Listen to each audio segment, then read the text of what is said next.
buenas noches. Mi nombre es Juliana Marín y junto a mis compañeras vamos a estar hablando acerca de las representaciones sociales. En este caso quiero iniciar comentando que las representaciones sociales son esos símbolos o imaginarios que tenemos pues como tal en nuestro contexto y nos permiten comprender este mismo. Con esto me explico. Esto depende pues también mucho del tema de la cultura. En este caso, por ejemplo, en Colombia conocemos que un saco o una chaqueta es una prenda de ropa que nos permite cubrirnos del frío. Sin embargo, en México, esta prenda en particular la conocen como chamarra. Una persona que no conozca la cultura del otro país no va a lograr comprender al 100% a qué se refiere esta persona al mencionar este término. Por ende, pues no va a poder tener esa representación en su imaginación para entender pues como tal este concepto. Aquí quiero partir un poquito acerca de lo que se comenta en el texto, que en este caso el autor al principio habla acerca de dos puntos claves. En este caso nos indica que a la hora de hacer una investigación que no tiene antecedentes previos, lo que se hace es sustentar ese concepto por medio de una investigación empírica que nos permite comprender en qué consiste este concepto en particular. También entendemos que hay corrientes que lanzan como tal un concepto, en este caso con la representación social, es principalmente comentado por la sociología, pero su base teórica va a ir directamente por medio de la psicología social, en donde el uno lanza el concepto, pero el otro profundiza en qué es el concepto. Aquí quiero resaltar algunos ejemplos que nos mencionan en el texto, como lo es el tema de cómo damos una información y según cómo la demos, las personas van a entender. Me explico. En el texto nos lanzan al principio un ejemplo donde se les da dos instructivos a dos grupos diferentes. Al primer grupo le dan un instructivo donde se supone que deben de desarrollar un caso de manera objetiva, pero en realidad su trasfondo es un caso de manera creativa. Y con el otro grupo pasa de manera viceversa. Se les presenta pues como tal un caso donde se pinta como si fuese creativo, pero en realidad se debe de resolver de manera objetiva. En este caso, pues como les comentaba, esto varía mucho según la manera en la que damos la información. Según la manera en la que damos la información, pues el grupo va a entender esto de una u otra manera. También nos comentan que las representaciones sociales también van directamente en cuestión de cómo vemos cierta población. Me explico. En el texto nos indican acerca de una marcación social que hay en Francia, donde cierta parte de Francia, la central para ser más exacta, tiene un concepto donde son la raza pura, los de clase alta, los de mayores recursos, y a sus alrededores en Francia encontramos las personas, los inmigrantes, las personas con bajos recursos. Entonces es también como esa representación social que tenemos de la población de un país, de cómo se divide, cómo se estructura en dicho como tal territorio. Bueno, esto básicamente es como a lo que nos referimos con representaciones sociales. Ahí también van mucho los eurismos, lo que explicamos pues de la perspectiva que tenemos según la cultura. No es lo mismo hablar del aborto en Colombia, hablar del aborto en Israel. Tienen perspectivas muy diferentes. Entonces, básicamente, estas son las representaciones sociales. Dependen mucho de la cultura, de las creencias que tengan. También entendemos que las representaciones sociales tienen dos maneras de ser aprendidas por la persona. Me explico. Cuando nosotros nacemos, nosotros vamos aprendiendo poco a poco el tema del lenguaje. Este lenguaje nos lo van inculcando directamente nuestras figuras paternas, nuestras figuras de autoridad, en donde a medida que vamos pasando vamos comprendiendo qué significa cada cosa, nos podemos comunicar con el otro. Esto es un aprendizaje natural, es un aprendizaje empírico. Un aprendizaje más objetivo es, por ejemplo, cuando estamos directamente en la academia y comenzamos a aprender nuevos conceptos, nueva información, teorías, la teoría del Big Bang, entre otras. Por ejemplo, en psicología constantemente pues nos estamos instruyendo y aprendiendo nuevas representaciones sociales de nuevos términos que a lo mejor una persona que no esté estudiando psicología no lo va a entender. Por ejemplo, lo que viene siendo teoría centrada en esquemas. La mayoría de personas que pues normalmente hemos visto la carrera o estamos más enfocados en esta corriente que es la cognitivo-conductual, vamos a entender tranquilamente a qué hacemos referencia con este término. Entonces, básicamente, estas son las representaciones sociales. Bueno, yo les voy a hablar acerca de los elementos que hacen parte de la representación social. Una de ellas es por un contenido, que puede ser una imagen, una opinión, una actitud, ¿cierto?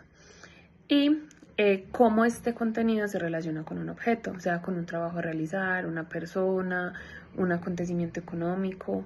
Y la otra representación social que se puede dar es la de la relación con otro sujeto, cuál es la posición que este sujeto ocupa en la sociedad, en la economía, en la cultura. Existen esas dos, pero también se despliegan otras dos, que es la representación social por medio del teatro, que el autor nos dice que existe cuando vamos al teatro y vemos a una persona actuando acerca de una novela, de un acto que quieran representar, eso influye en nosotros, que podemos empezar a sentir amor, odio, euforia, de acuerdo a lo que esa persona nos esté representando en su actuar, ¿cierto? En el teatro. La otra representación social que existe es la política, que es cuando nosotros delegamos a un sucesor para que nos represente de manera social. Puede que nosotros no estemos de acuerdo con lo que esa persona esté haciendo, pero nosotros la elegimos desde un voto y él es el que habla por nosotros ante la sociedad. Bueno, una de las frases que el autor dice y que me llama mucho la atención es una que dice, la representación social siempre es la representación de algo o alguien. El autor también menciona mucho de que la representación social siempre es mental. Siempre va a llegar una idea cuando nos hablan de alguna situación. Supongamos, nos están hablando de la Segunda Guerra Mundial.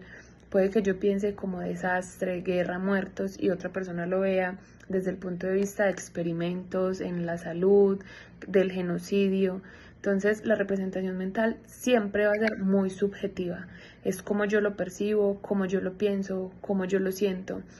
Y cómo nos relacionamos con las personas de acuerdo a eso que nosotros asociamos a lo que nos están hablando. Otras cosas de lo que habla el autor es de que en muchas ocasiones nosotros como seres humanos nos comportamos de diferentes maneras de acuerdo al contexto social en el cual nos encontremos. Entonces él habla de que nos podemos socializar de una manera diferente con nuestros padres, con nuestros amigos, con nuestros compañeros de trabajo, con nuestros compañeros de estudio, porque siempre vamos a querer mantener como un estatus, como mostrar quiénes somos de acuerdo a la situación en la que nos encontremos. Nunca nos vamos a mostrar tal cual somos por miedo a ser excluidos de un grupo, de la sociedad, por miedo a que nos saquen de un tema cultural, de un tema económico, no encajar en ese espacio, en ese grupo. Entonces, por lo general, nos estamos comportando de acuerdo a cómo la sociedad quiere que lo hagamos. Bueno, otras cosas de las que habló el autor que me llamó mucho la atención es cuando él habla de ciertas teorías psicológicas clásicas, en donde dice que la representación no es el reflejo de un mundo exterior, sino la huella que se imprime e integra mecánicamente en el espíritu.